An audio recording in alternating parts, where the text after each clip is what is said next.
l'hiver, il n'y a pas de fonte, alors la neige se comprime, on obtient une couche de neige en purée qui devient ce que nous appelons de la glace laiteuse.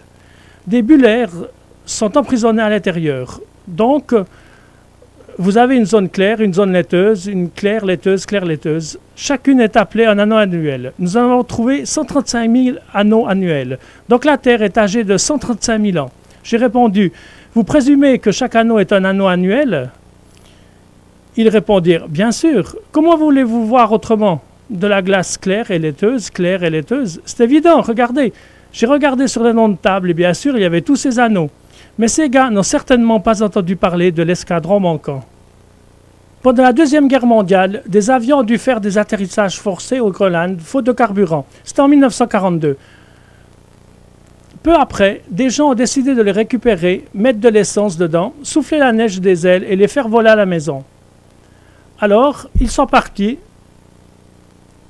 Ils les ont trouvés en 90 sous 100 mètres de glace. Les avions ne coulent pas dans la glace. Si vous déposez un centime sur un cube de glace, il ne coulera au milieu du glaçon qu'à température ambiante. Dans le freezer, ça n'arrivera pas. De plus, le nez de l'avion est lourd, donc il devait avoir le nez en bas. Ces avions étaient à niveau, ils n'avaient pas coulé. La glace les avait simplement recouverts, 100 mètres de glace en 48 ans. Voyons, 100 divisé par 48, cela fait à peu près 2 mètres par an. Le trou le plus profond qu'ils aient percé fait 3600 mètres.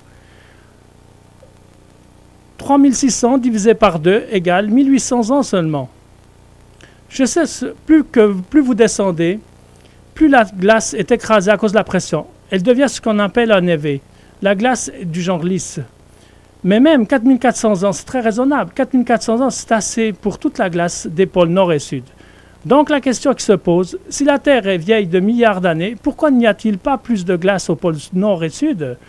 Pourquoi n'y a-t-il que 3600 mètres? J'ai appelé Bob Cardin. Il a déterré l'un de ses avions. Il vit au Kentucky, Middleborough, à la frontière du Tennessee. J'ai dit, Bob, j'ai entendu dire que vous êtes l'un de ceux qui ont déterré un avion. Il a répondu, correct. Je l'ai dans mon garage, nous sommes en train de le reconstruire. J'ai demandé, Bob, quand tu as enlevé cet avion, combien de couches de glace y avait-il au-dessus de l'avion? Il dit, oh, il y avait des centaines de couches de glace au-dessus de l'avion. J'ai dit, Bob, on m'a dit que chaque couche représentait un an. Été, hiver, été, hiver. Il répondit, c'était possible. Chaque couche est une période différente. Chaud, froid, chaud, froid, chaud, froid. Il peut y avoir 20 dans une seule année. C'est la même chose ici, n'est-ce pas? Ce n'est pas été, hiver, hiver. C'est une fausse supposition et qui jette par terre toutes leurs données. Au fait, ils utilisent l'échantillonnage de glace, la proportion d'oxygène O18 et O16 pour valider la datation pour le carbone 14. Donc nous avons deux règles élastiques qui se mesurent l'une contre l'autre. Vous pouvez en sortir n'importe quelle date. Les cylindres de glace ne montrent pas que la Terre est âgée de milliards d'années. Elles montrent moins de 6000 ans. Les livres scolaires, pourtant, veulent prouver aux enfants que la Terre a des milliards d'années. Celui-ci dit que le Mississippi dépose des sédiments à l'allure de 80 000 tonnes par heure.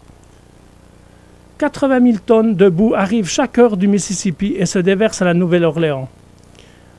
Le delta s'agrandit de plus en plus. Personne ne le contredit. Ils ont étudié et perforé le delta parce qu'ils pensaient trouver du pétrole. Ils connaissent l'épaisseur de la boue. D'après la quantité de boue déposée chaque année, ils disent que le delta a dû se former il y a moins de 30 000 ans. C'est bien vieux. J'ai une question. Si la Terre est âgée de millions d'années, pourquoi le golfe du Mexique n'est-il pas rempli de boue maintenant? Ils vont me dire, Monsieur Ovind, le delta a 30 000 ans. Cela prouve que la Bible est dans l'erreur. La Bible parle de 6 000 ans. Dieu a créé le ciel et la terre. Il y a 4 400 ans, un déluge a détruit le monde. Seules 8 personnes ont survécu.